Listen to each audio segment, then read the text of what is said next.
മാത്രല്ല ഈ രഹസ്യമൊക്കെ പറയാതിരിക്കാൻ പറ്റും അല്ലേ? കുട്ടേട്ട എന്തോ ചോദിക്കാൻ വന്നു. കുട്ടേട്ടാ നമസ്കാരം ബോസ്.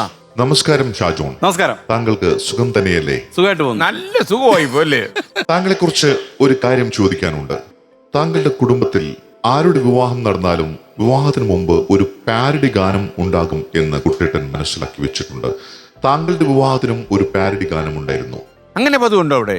നിങ്ങളുടെ ഇന്റലിജൻസ് ടീമിനെ എനിക്കൊന്ന് പരിചയപ്പെടുത്തണം. കാര്യം ഇല്ലാത്ത തലയില്ലാത്ത സാധനം അതേ ഉള്ളൂ. എല്ലാം കണ്ടുപിടിച്ച് അവിടെ നിന്ന് കൊണ്ടിരുന്നുണ്ട്.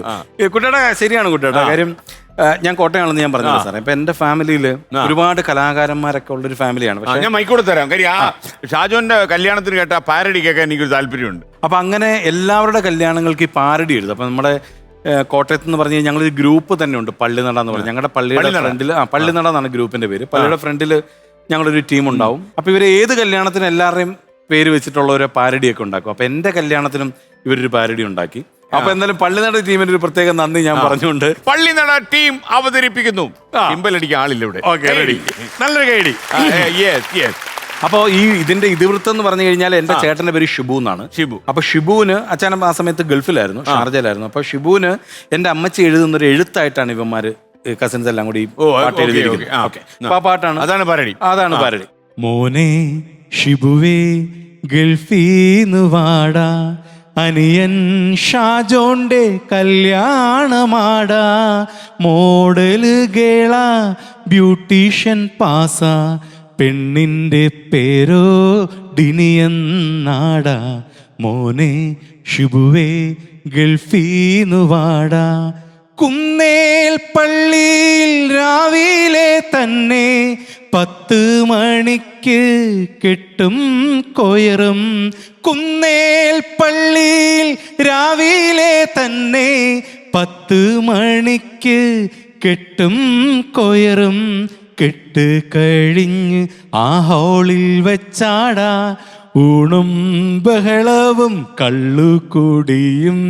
കെട്ട് കഴിഞ്ഞ് ആ ഹോളിൽ വെച്ചാടാ, ഊണും ബഹളവും കള്ളുകൂടിയും. മോനെ ഷിബുവേ ഗൾഫീന്ന് വാടാ. സൂപ്പറായിട്ടുണ്ട്. Thank you. കല്യാണം കഴിച്ച് കെട്ടി കയറിയത് ഒരു മിസ് തൃശ്ശൂരിനെ ആയിരുന്നു. അതെ അതെ അല്ലേ? ഫാഷൻ ലേഡി ആയിരുന്നു. അതെ, ബ്യൂട്ടീഷ്യൻ ആയിരുന്നു അവള്.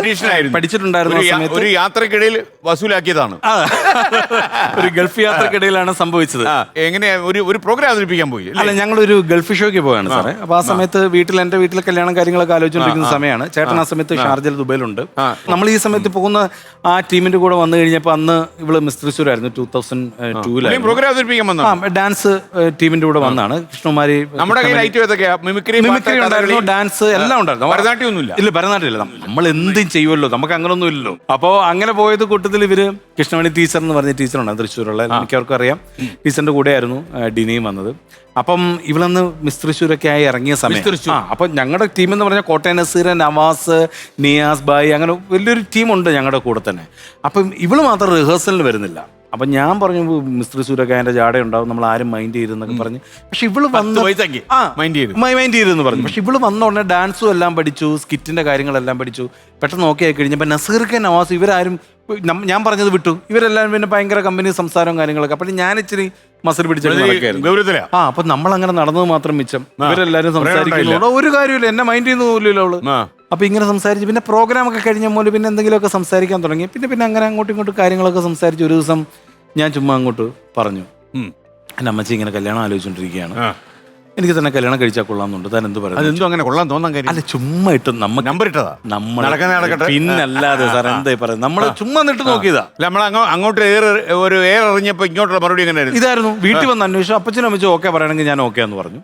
അപ്പൊ തന്നെ ഞാൻ ടീച്ചറിനോട് ടീച്ചറിനോട് പറഞ്ഞു, ഷാജോനെ നാട്ടിൽ വരുമ്പം തൃശ്ശൂർ വന്ന് അവരോട് തൃശ്ശൂരാണ് അവർ സംസാരിക്കാൻ പറഞ്ഞു. നാട്ടിൽ വന്ന ഉടനെ ഞാൻ പോയി സംസാരിച്ചു. അവർ കുറച്ച് സമയം വേണമെന്ന് പറഞ്ഞു. പിന്നെ ഇന്റർവ്യൂ ഒന്നും ചെയ്തില്ല. അവർക്ക് പിന്നെ നമ്മളെ മിമിക്രി പ്രോഗ്രാംസ് കണ്ട് പരിചയമുള്ളതല്ല. അവർ എങ്ങനെ കുപ്പിയിലാക്കിയെന്നുള്ളത് അതാണ് എനിക്ക് ഇപ്പോഴും അറിഞ്ഞുകൂടാ. അവൾ എന്തുകൊണ്ടാണ് അവള് സമ്മതിച്ചു എന്നും ഇതെങ്ങനെയൊക്കെ ദൈവത്തിന് അവളോട് എന്ത് ദേഷ്യമാണുള്ളതെന്നൊന്നും എനിക്ക് അറിഞ്ഞുകൂടാ. പക്ഷേ സംഭവിച്ചു. ഇതൊരു മുൻജന്മ പാപഫലം പോലെ ഉണ്ടല്ലേ അവളെ സംബന്ധിച്ച്.